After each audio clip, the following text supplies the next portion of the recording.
Hi, I'm Krista Redpath, and you are listening to Around the Big Sky in Women's Hoops, a weekly podcast brought to you by Krista Redpath Media, where we break down the game, elevate the story, and champion the female voice.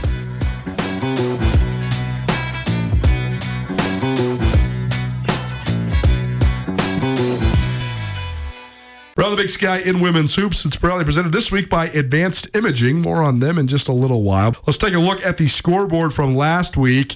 The Thursday games, Montana State absolutely lays it on Idaho State. This was a stunning score. I know Idaho State is a little down there. They're trying to find their footing right now.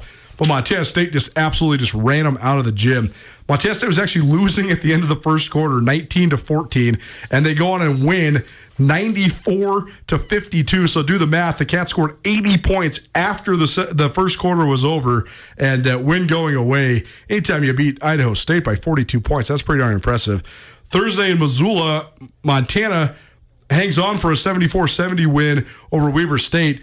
That win was impressive, though, because it was under an interim head coach, and there was a lot of stuff that went on in the 36 hours leading up to that game. So certainly Montana was sort of in scramble mode when it came to figuring it out. Nate Harris took over the helm, and Lady Grizz had a nice start, a little bit of a rocky middle, and then they were able to finish off that game. And more on them in just a minute as well. Northern Arizona kept rolling. They beat Sac State in Sacramento 75-70, and Portland State beats Northern Colorado 58-52. We'll come back to the Montana schools, but what did you think of Portland State getting on the board there with a nice win over Northern Colorado? I thought that was a really great, I was impressed with that game. I mean, 52-58.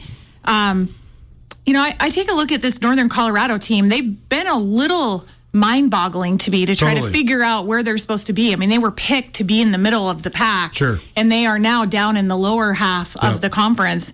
But, in Portland State, Chelsea Gregg just keeps grinding away, and Remo Ogele had a good game, Alea Fitzgerald, so there's some players that are now stepping in and stepping up, and again, you see a score like this, and it just shows the parity of the league. And again, good for Portland State to get a win. I'm still uncertain about the Portland State commitment to the zone, but I will say the fact that they play the zone, sometimes it really thwarts teams. If they could get it to the point where it was all the time, then it would really, really be an issue. And there has been times in their brief history during the Lynn Kennedy / Chelsea Gregg days where it has been all the time. It was a big problem. But when they get in teams and they really rotate in that zone and they make them take 4 shots, it works. They just have to figure out a way to be more consistent in it, I think. And then you meet a team like Northern Colorado that, they lay down the defensive pressure too. Totally. And so there was a little bit of back and forth there. And again, when we look at this Northern Colorado team, I mean, they have a lot of size with Tatum West and Anaya Hall. But just not able to collectively, it seems, put it together. And so Kristen Matteo having some struggles early on. We finished week 3. Again, haven't made the turn yet in conference, so not all teams have seen each other, but she certainly had her struggles. Chris Redpath in studio with us here on Nuanez Now on the Big Sky Women's Hoops, proudly presented by Advanced Imaging. On Saturday, Idaho won 67-57 over Eastern Washington. Montana State, another impressive win, 75-51. This game, for a minute, it looked like Weber might not score. Montana State forced 8 turnovers in the first 5 minutes of the game. They were up 14-0. I'm tongue-in-cheek that they weren't going to score, but Montana State's pressure just blew the doors off of Weber, and then they just cruised from there. They forced 32 turnovers, so they are just a turnover-forcing machine, the Bobcats are. Montana gets a second straight win, 81-60 over Idaho State. Sac State feeling good to be home. They beat Northern Colorado 51-48, so that's a better weekend for Sac. They were one of the teams that started slow, and a split, but to be in it with Northern Arizona all the way down to the wire, and then also to get a home victory over Northern Colorado. Good work by Sac. And then Northern Arizona completes the weekend sweep with pretty decisive 76-53 win over Portland State. And then Monday, I call them the yo-yo games. Both the Cats and the Grizz had to play them. Montana goes to Moscow. Idaho keeps on rolling. They win 70-57. And then Montana State gets everything they can handle and then some. But they win 58-56 against Eastern Washington to stay unbeaten in the league. But we're burying the lead here. The number one thing that happened in the Big Sky Conference over the weekend is Taylor Cherrick. She had 11 steals on Monday against Eastern Washington. And Andrew and I were talking about this earlier this week. I don't think people are making a big enough deal about this. Like, a double-double with steals is an unbelievable thing. I couldn't believe it wasn't actually the conference record for a single game. 11 steals is the program record for the Cavs. It's a program record. It's the most in all of Division I basketball, men or women, this year. I mean, just talk about the dynamo that is the Roberts Rocket, Taylor Cherrick. Well, I watched every minute of that game. And so and I think Coach Binford just said it right. She just put one word on her social media to explain, which was disruptor, which is exactly what she does. But Coulter, she has the highest motor. She never stops. She never stops. And she gets after it. And I mean, credit to this Montana State team, which we're going to dive into more in this hour. But usually you have one or two players that might be in the top 15 for steals. Sure. But, I mean, they have 6 players in the top 15. So I also think they play off each other because they have such good feel for filling the gaps. And Cherrick's just leading the way, but they're all getting their hands on balls. It wasn't just, I mean, she had 11 steals, but I look at them as a team, and they ended up with 20 steals as a team. And I feel like she had her steals. I mean, it's just amazing. There's an incredible number. Well, I mean, they had 18 against Weber State. They had 18 against Idaho State. Yeah. So it's a common theme for them on the defensive end. But Cherrick she'll be the best player in the league in the next couple of years. I mean, mark my words, that girl, if she stays the course and she stays in Binford's system, she will be at the top. Yeah, I'm really interested to see how she evolves. Only because right now the role is utterly perfect for her. They just put her in and say, sick 'em. Just go. It's okay if you get in foul trouble. It's okay if you're over aggressive. I mean, she split her eye open twice because I know she's wearing like a head guard. She wears the goggles. It's just such a cool story. I mean, Roberts, Montana is like population 200. You know, granted, she started her career at Billings West. I know they moved there later on in her career, but still, to be Class C to Division I at any time in your career is so impressive. But to do it right out the gates in your first college basketball season is just, I mean, it is so fun to watch. I agree with you. I think her potential is limitless. Yeah, the ceiling is really high for her. And I watched her interview post-game, and she's a good teammate. She's the first to tell her teammates, good job. I mean, it's almost like that you don't know what you know type of thing as a freshman. Yeah. You know that saying of you just go out and play relentless. She doesn't know what she's coming into. She doesn't know some of the struggles last year where Coach Binford didn't have the depth that she has this year. Certain players might be playing different roles this year. That kid just goes out and plays hard. That's right. And so she's just really fun to watch. You mentioned the motor. We talk so much about athleticism, like speed, height, length, jumping ability. The other thing that she has that is underrated is her physical conditioning. I mean, that's the thing, is she can go full tilt all the time. I can't really think of anybody else in the league that can do what she can do at such a high level for her fitness. It's crazy to watch her just run around. She's running at full speed the whole game when she's in the game. Yeah, and what a treat for Coach Binford to have a player like that. And I mean, she even said, after the game, Coach Binford in her interview said, she is the greatest athlete in the state of Montana when you look at it from an athlete standpoint. Totally. She was so quick, though, to give credit to Courtney Grossman, who's another Montana standout that had 19 rebounds and 18 points against Montana State, Coulter. So she really got after it, too. I mean, I digress from the Cats, but, there's another athlete that's coming out of our state. Yeah, Grossman's been awesome. I love asking the coaches about this because I do think that there's always been great women's basketball talent in the state of Montana coming out of the high school level. But the number of great players that are coming out now is so awesome. Like when we do our high school hoops updates, I mean, you're talking, there's D1 girls at every level of high school basketball right now in Montana. We get the Class B tournament here in Missoula. I mean, there's like 5 D1 girls in Class B, which is so cool for the state. And I think it ups the recruiting battle in state too, because now, and if Eastern Washington really has some traction in Montana too, now you got 3, and even if Idaho comes over and tries to get a player or 2, which they have in the past, now you got 4 Division I schools recruiting in state, and there's a lot of Division I talent here, so that's going to be interesting to follow too. The Lady Grizz, your thoughts on them being able to navigate sort of uncharted waters? Brian Holsinger put on leave a week ago today. That was announced 6 days ago. It was sort of a mad scramble. to name an interim coach basically the day of a game. Nate Harris, who's the associate head coach there at Montana, steps in.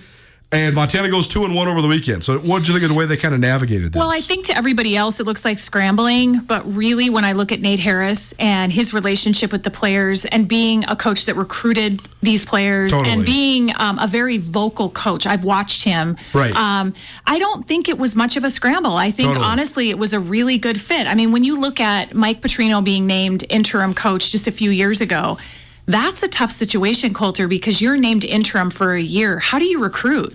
Right now, Nate steps in with his team that he's been coaching. The system stays the same. If anything, possibly some of that stress just kind of went away because sometimes difficult situations unite a team. No question. And that's what we saw with this Lady Grizz team. Again, they meet kind of a depleted Weber in a down Idaho State, but you still have to put together 4 quarters of basketball to beat both of those teams. I loved what Nate said, shooters shoot. That's right. And, I thought that was a really great way to look at it. And we know this Montana team has talent individually. Yeah. And so, putting it together collectively.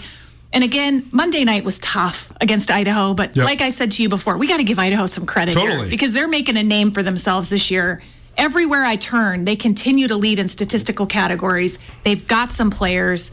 And they have a real home court advantage, too. I mean, that new arena is beautiful. They're drawing a little bit now, too. So I agree with you.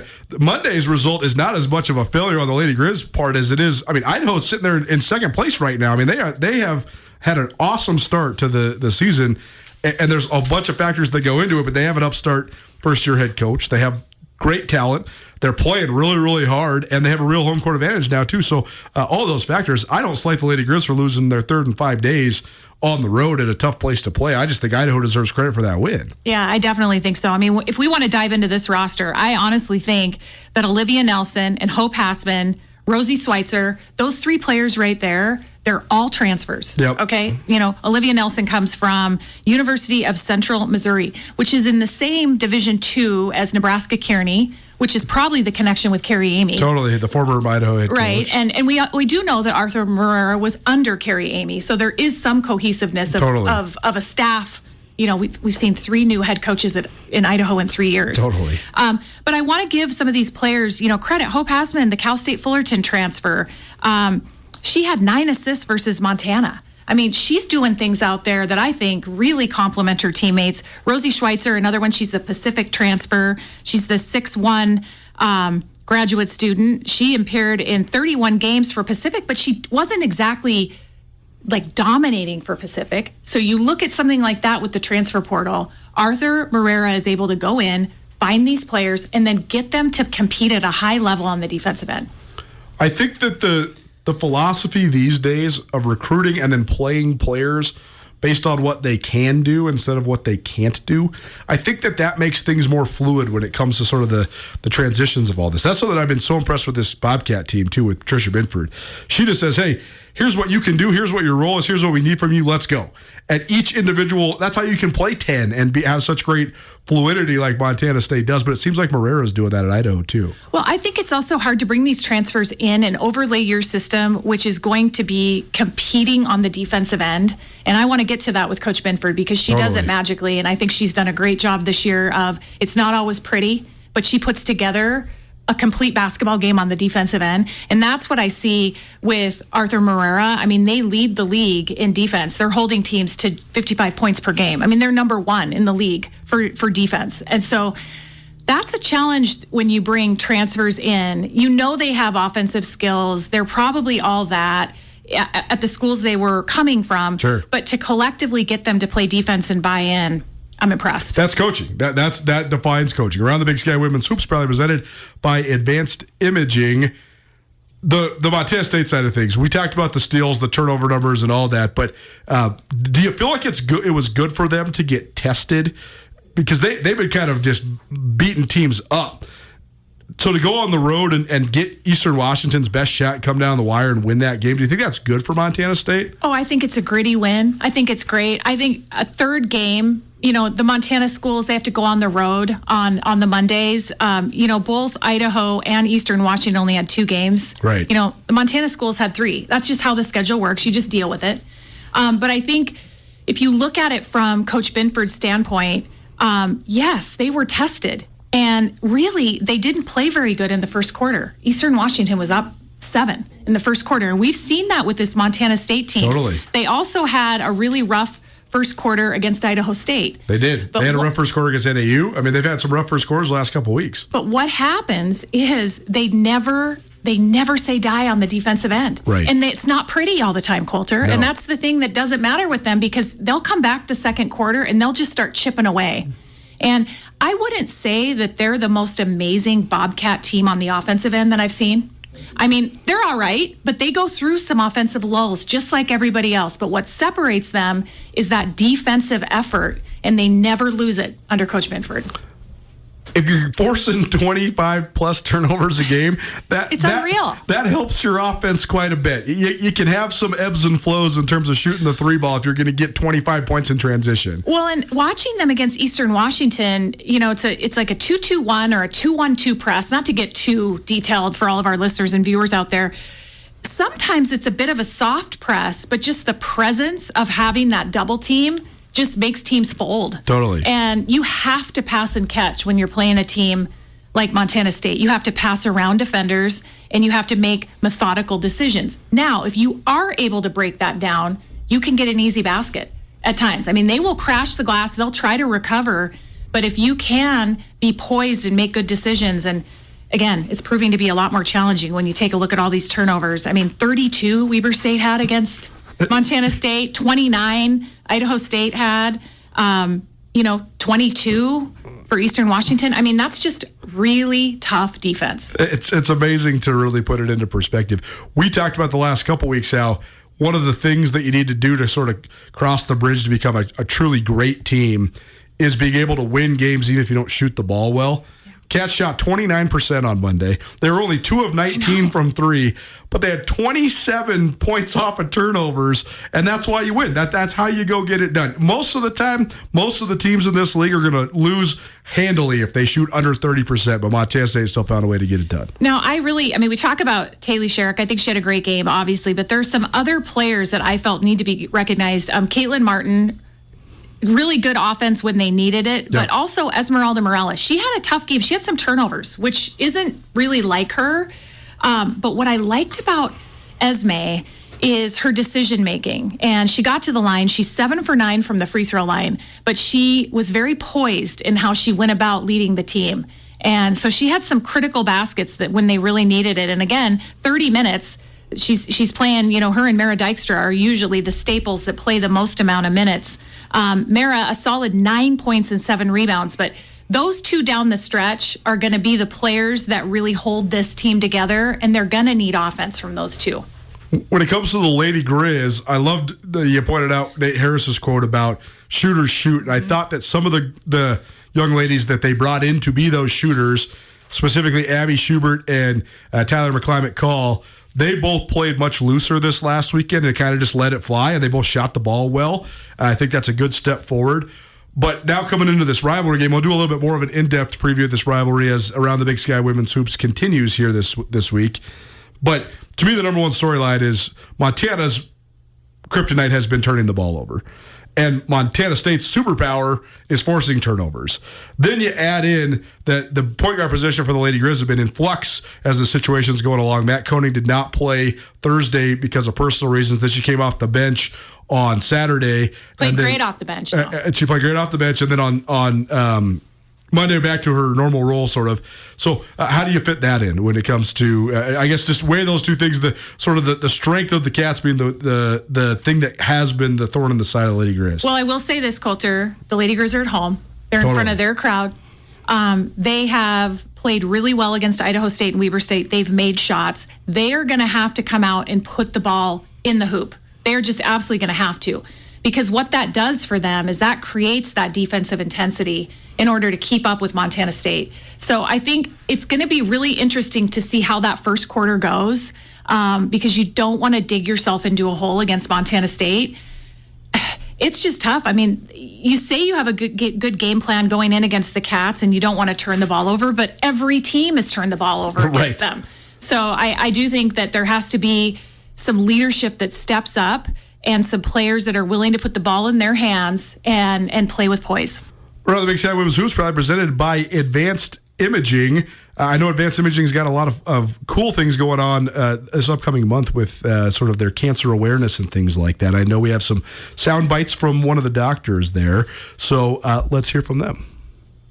Welcome, Dr. Schmitz. I understand that you played college basketball. I did. It was a long time ago now, but I did. I started my playing days down in Colorado and then ended up transferring and finished out at the South Dakota School of Mines. Oh, that's great. How did that experience impact you? Playing college basketball is a huge commitment. It's a big time commitment during your time when you're playing, but it teaches you a lot of valuable life lessons. And, I ended up going into medical school and going into medicine. And it's one of the things that I credit for why I was able to get into medical school and why I've been successful are a lot of the life lessons that I learned playing sports. Thank you, Dr. Schmitz. We greatly appreciate Advanced Imaging's support of this show and your dedication to this community as the official cancer awareness partner of Grizzly Athletics. You can get your tickets now for the Lady Grizz Cancer Awareness Game on February 6th versus Northern Colorado to show your support for cancer awareness in our community.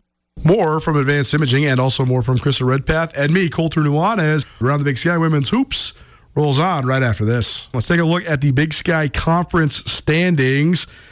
It's getting repetitive because Montana State continues to sit atop the Big Sky standings. They won for the 10th time in a row on Monday overall to move their conference record to 7-0. They're a full 2 games out in front of everybody else in the league.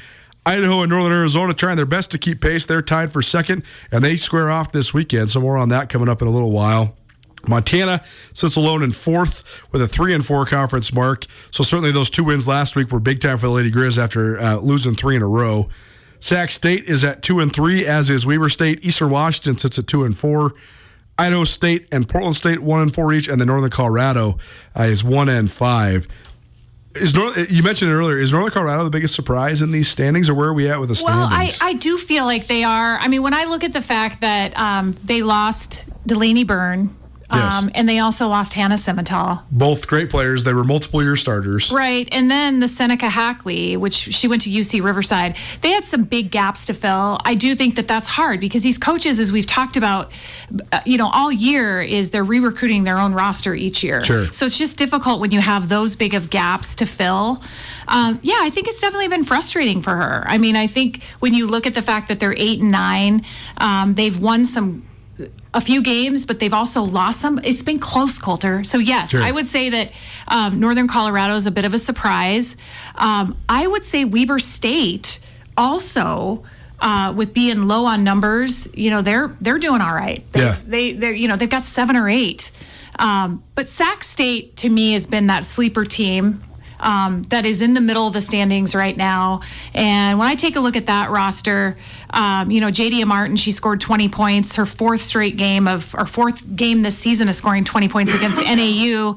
Lena Falk also has size. They've got Fatu Jaite that's 6'1", Katie Penawenta that's 6'3". They have size. They have agility. They have individual great basketball players that have proven themselves statistically. It's just, can they, pull it together collectively to win games? But I think they're going to be a team that could cause some disruption in the league. The other one that I think is maybe the record is, I don't know, deceiving is the right word, but Eastern Washington sits at 2-4.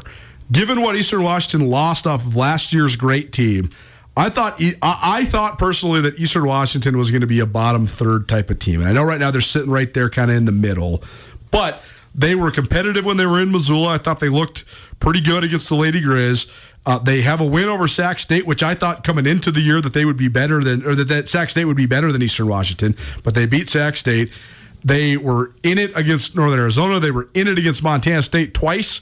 So I think they are a young team that could make some noise, especially when we get into like the second half of the conference schedule and we're seeing teams for the second time. Well, and I think Alexis Pettis, AP, doing a really good job leading the team. You got to give credit to Jody Gleason. She's in her 4th year. We have 4 coaches that are in their 4th year. So Chelsea Gregg for Portland State, Brian Holsinger, who is no longer, but we'll say Nate Harris is fourth year. Krista Matteo, 4th year. So these coaches now that have been in it have their own roster that they're bringing in, their own system that they're overlaying.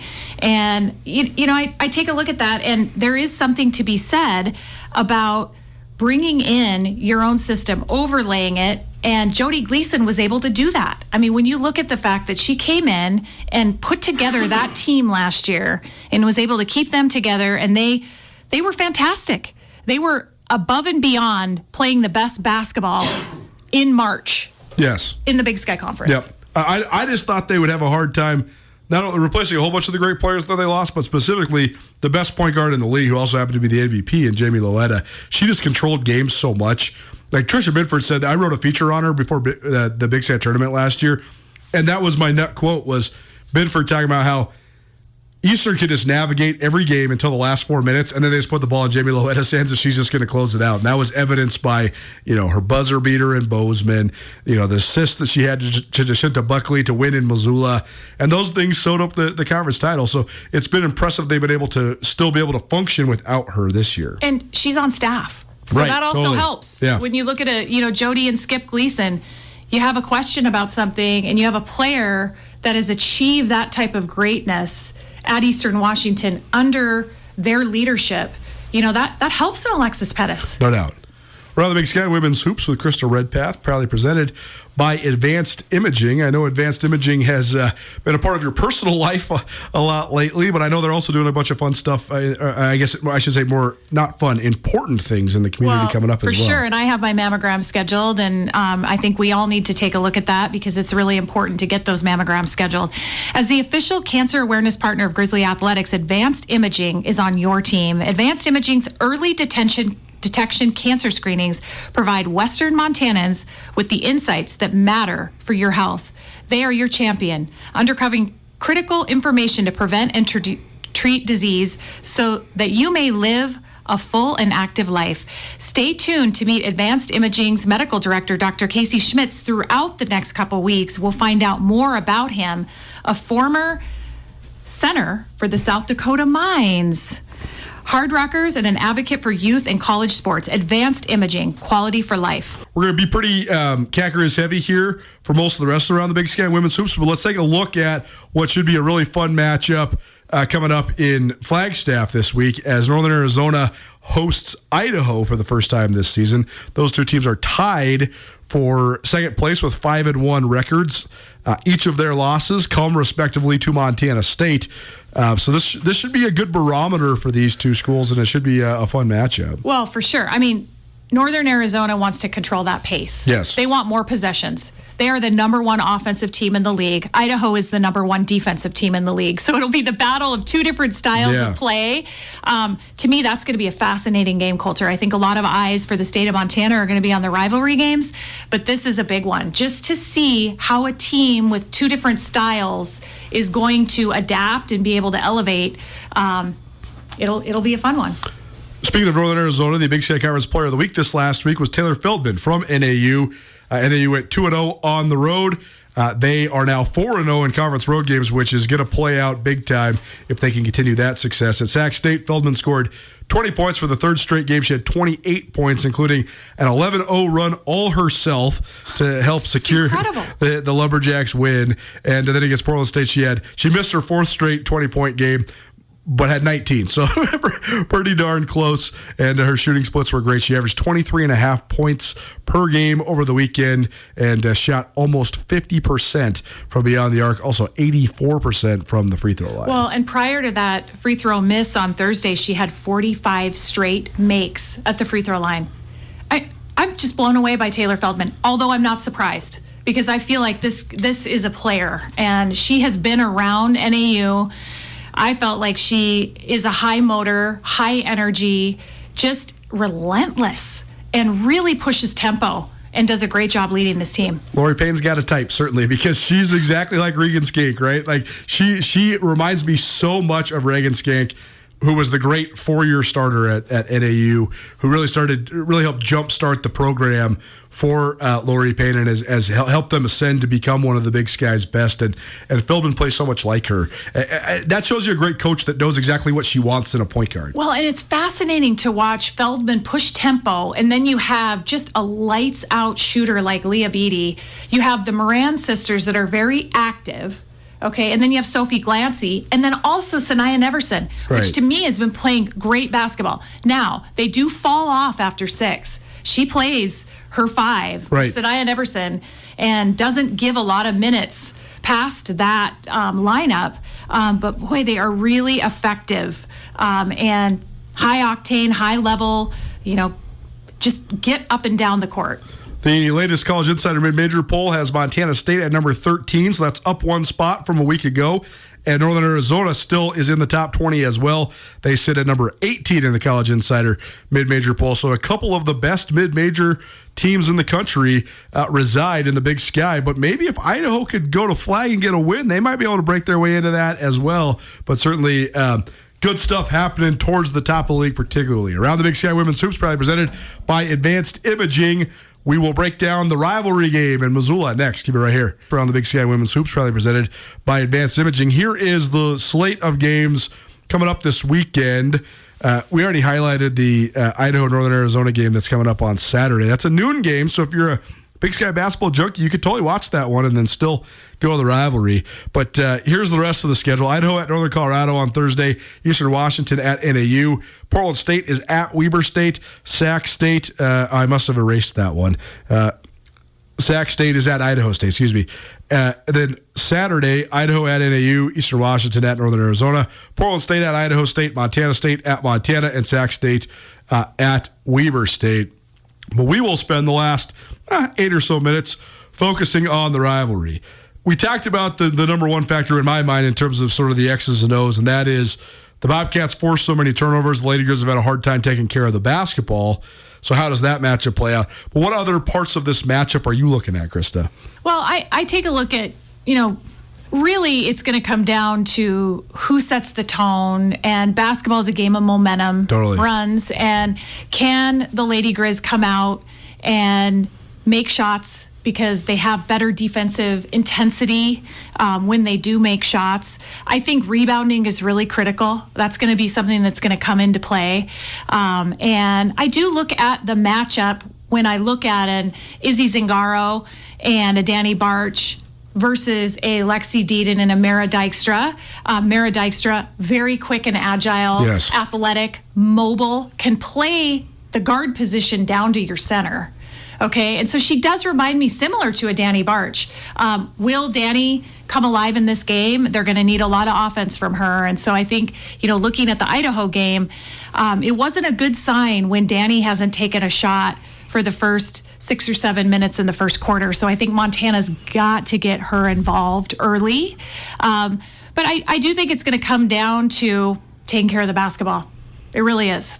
The environment in this game is always a huge factor, and this is going to be the largest crowd that Montana State plays in front of on the road, at least. They'll probably get a crowd or two comparable to this when they play at home. Probably when the Lady Grizz are there, maybe another one if they're gunning for the championship or something. But, I don't know what the ticket sales look like right now, but there's certainly going to be thousands of people there at Dahlberg Arena on Saturday. You've played in this game a lot. How important is that part, is just sort of settling in, especially with some of the gals that haven't played in this game? Because Montana State's going to roll several freshmen in the rotation. Also, Esmeralda Morales is a senior, but she's never played in this game either. So what's it like for the road team in this game? Well, Dahlberg is loud. Definitely. And it's definitely different than the Brick in that the fans are right on top of you. Yes. So the noise, the crowd, what you hear, everything is really amplified on Robin Selvig Court. So I think, you're going to have a loud and proud Lady Grizz crowd. It gets pretty intense in that you can't rely on having regular conversation with your teammates because it's going to be so loud you won't be able to necessarily rely on that. So poise will come into play. And I think that we will see some nerves out of the chute. Any type of rivalry game brings that out. And, I think it's going to be a really good environment in Dahlberg. the Montana gals on the each respective roster. Like we saw Danny Barch last year at home sort of ascend her level. She's such a great player anyways, but I thought that was one of the great games of her career last year at home. And there's some fresh faces in this game on the Montana State side that are Montana gals as well. So just talk about that factor, the girls that are in state that have sort of dreamed about playing in this game their whole lives. Well, and Lexi Deaton's coming back to Missoula. Totally. She's a Missoula girl. Her last time, right? She's coming off of, knee injury, and she's in the starting lineup. But again, she's coming on. I know her story more than most because I went through something very similar. It doesn't just come back overnight. Right. And Coach Binford has the depth this year, so she has the ability to not have to rely on certain players. And she goes with lineups and rosters that contribute to in-the-moment play. And she's going to keep fresh legs out there all the time. So, I think it's special for a player like Lexi Deaton to come back. I do look at all of these Montana players. They've watched these rivalry games since they were young, and most of them have probably dreamed in playing in them. And I know I was one of those young girls. And so it just means a little bit more when your name is across your chest. And it means a lot for our state. And it's an honor. It's an honor to call the game, but I want those kids to come out and really just take it all in and look around and think, hey, this state really gets behind women's basketball. For so long, the Lady Grizz dominated this rivalry, and that's been sort of turned on its head over the last 7 or 8 years, and so much of that is a credit to Tricia Binford and what she's built at Montana State. But how much do you think the overall history of this plays? Like when one team like the Lady Grizz knows that they've lost 12 out of 14 of these rivalry games or whatever the number specifically is, does that play into this on either side, motivating factor or in your head? No, I really think the Robin Selvig era is over. Right. And so I'm just going to put it in the record books and it's done. Yeah. And Tricia Binford's entering her 20th year this year. She's in her 20th year.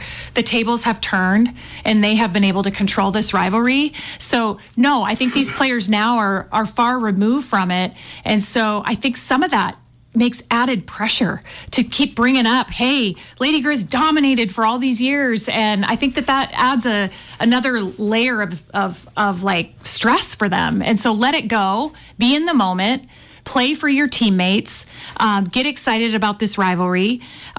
Last year, Montana won here in Dahlberg Arena. Totally. And so it's not like they can't win against Montana State. I mean, Montana State is bringing a 10-game winning streak in. They're 16-2. Their only legitimate losses this year, Utah was a legitimate loss for them, almost by 20. They lost in overtime to Oral Roberts. Montana State hasn't lost much, but they're coming into their rivalry's home gym. And I always say you got to own your home court. For the Lady Grizz, we've talked about this a lot. So often their defensive intensity or lack thereof is dictated by the making shots. But I talked to Nate Harris yesterday. We were talking about shot selection, and I thought he made a really interesting point. He said, not all three-pointers are created equal. He said, when we are shooting threes off a dribble drive or off a swinging around the wing, that's not good for us. When it's a kick-out three, though, because we got the ball into the post and it comes back out, that's what we want. And he was talking about Izzy Zingaro and saying, hey, when she's got it going, and she's been playing a little more lately, she's an automatic double. Everybody's got to double her because she's got such elite size. I mean, she's 6'4". But that's the case that if they're double it, then you get the kick out, then you got to make the shot. So I thought that was a good point by him. Well, definitely. And I think that Nate Harris and Coach Tricia Binford run similar systems in more of a 4-out, 1-in. They look for that dribble penetration. They look to penetrate the elbow. And they do look to use their bigs and kick for the open shot. So Coulter, I think that's a fantastic point in that sometimes you have to pass up a good shot for a great shot. And I like that dribble penetration. Positionless basketball, I mean, I'm more of a set girl. I'm not going to lie. I'm from the old school. So I like the sets, which just don't get run anymore. But I do think that Nate Harris, that's a great game plan to use Zingaro, use Danny Barch, use Alex Parag, use your players underneath. Inside-out basketball is a beautiful thing if it's executed properly. Can the Lady Grizz mitigate turnovers and handle Montana State's pressure, and/or can Montana State speed up the Lady Grizz? What's the battle in the front court look like? Because Montana State is so athletic and deep, while Montana has great size and also has somebody that could be an X factor in Danny Barch. How do the two teams handle the pressure, and how much can the Lady Grizz engage defensively if they're not making shots? That's our keys to the game, right? It's right there. You can hear this young lady on the Scripps Sports Network around the state of Montana. She will be on the color commentary for this call, and it should be a really fun one. Good luck on Saturday. Thank you, Coulter.